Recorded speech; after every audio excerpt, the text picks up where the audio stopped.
Well, welcome back. I'm sure you're so excited to be back into the grind of distance learning, and I hope you all are fine and well as your families. So, what are we talking about today? We're talking about the expository essay. It's a genre of essay. Yes, genre of essay. Just as there are genres of music, like rock or hip hop or progressive or Latin or whatever, there are genres and even subgenres of essays. So what we're going to talk about is this genre, expository, and then some of the subgenres of the expository essay. So this little definition I have is from dictionary.com, I believe. It's for an expository essay calls for the writer to investigate an idea, evaluate its evidence, further expound on this idea, and then set forth an argument concerning that idea in a clear and concise manner. What does that mean for you? Well, that means four different things. These are four subgenres, four different types of expository essays. You have the process essay, the compare-contrast essay, the cause and effect essay, and the problem and solution essay. So, in the meantime, while you are digesting this, if you don't know what the word expository itself means, I would suggest to look it up. Dictionary.com, that business. Hopefully I'm not at the point of having to tell you that, but if you need to know, you need to know. That's right.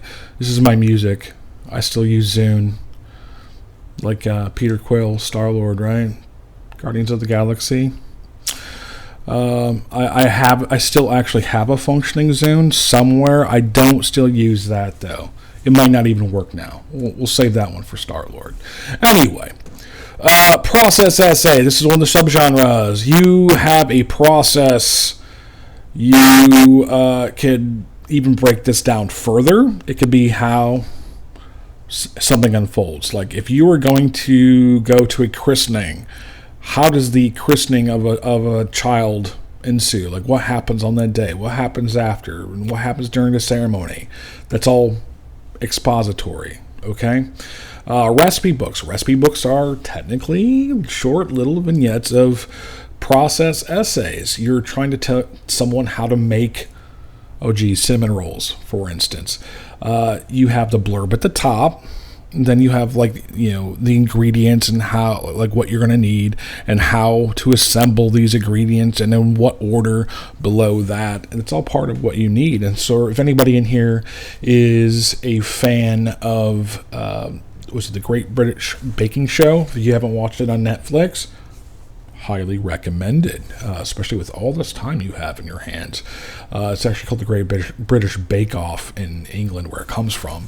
But they have 3 different rounds in each episode, and the middle round is always these very vague directions from one of the judges on how to make some sort of baked item.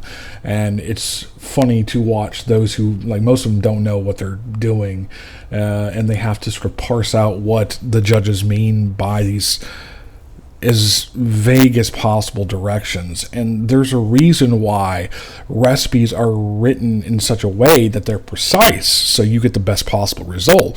Whereas, of course, during the show, they're trying to like muddy the waters and make the best person rise to the occasion. So, recipe book definitely has little essays in it, though you've probably never thought of them like that. A training manual. If you have a job, some of you are currently working, and some of you are yet to work, and some of you might even be pursuing some temporary work given our current predicament.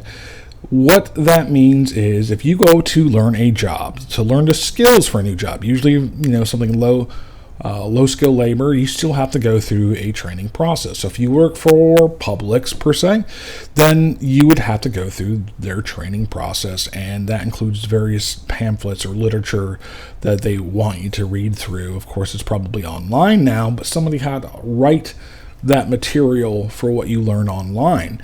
And that material, of course, is going to include things like proper health and food safety. So when you go to that screen where it talks about handling, let's say like handling meat and cross-contamination, like that's something you need to learn, but it's not going to say, don't mix bloody meat and lettuce. Okay, like that's the gist. Like, you can do that, but it's actually going to detail why you shouldn't do that, the process of properly disposing of, storing of, things like that. It all has to be written.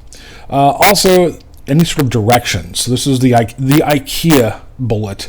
So if you've ever had to assemble anything from IKEA, you know that sometimes they're not the best. Of course, you have these long, ridiculous names like Fjorkenserkensen. Yeah, I made that up, obviously. What those directions are trying to do is get you to put together and really just diagram form what to do. One of the main complaints people have about IKEA directions is it's just diagrams, because they're selling furniture across the entire world, and what better way to get everyone the directions by just making them pictures and making the directions pictorial.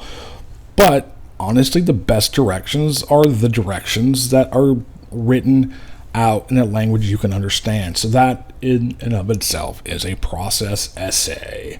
So what I want you to do for a little practice right meow is brainstorm 5 ideas you might have for a process essay that you could possibly be interested in.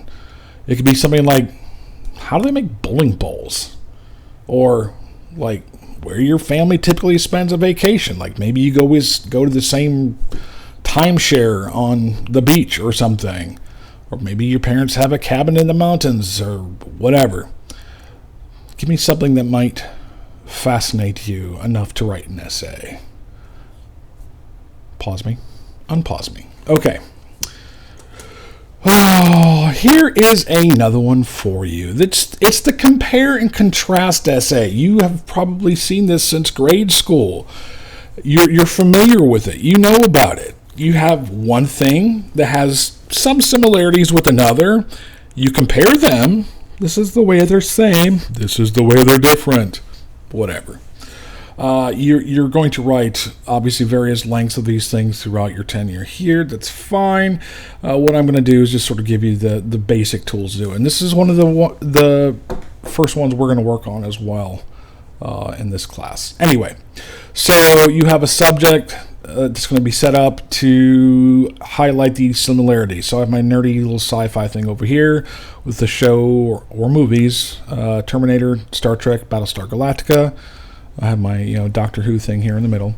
So you have time travel. Star Trek and Terminator, if I want to do a compare contrast, they both have time travel. Okay. Battlestar Galactica has killer robots in common with the Terminator series. Spaceships and killer robots are both on Battlestar Galactica, and then Star Trek and Battlestar Galactica both have spaceships. You could very well set up your own little Venn diagram to sort of list out little ideas you have in terms of comparison, in terms of contrast, and like if you were going to do your own little thing, you'd write the differences here or have an arrow out and list out differences there, whatever, if you were to prepare that way. Okay. Now what I want you to do is use your interwebs and find out, because I think you're probably going to have to do a little research on this. Some of you might know off the top of your head. Some of you might need a little bit more help, and that's perfectly fine. You're going to pause me, and you're going to say, okay, communism, socialism. What ways do they compare? Because a lot of people think they're the same. Yet, what you're going to see is how they contrast. Of course, if you're being cheeky, you could just say socialism, communism, compare, contrast on Google, and it might give you exactly what you want. Okay, I'm unpaused. Cause and effect. So, not compare, contrast. This one's cause and effect. When I teach philosophy, and what we teach in philosophy is something called causality. Causality is this idea of a forever chain of links of cause and effect, and this effect is another cause, and on and on and on we go. Of course, when you write an essay, we're not talking about some Aristotelian idea of an unmoved mover, an uncaused cause.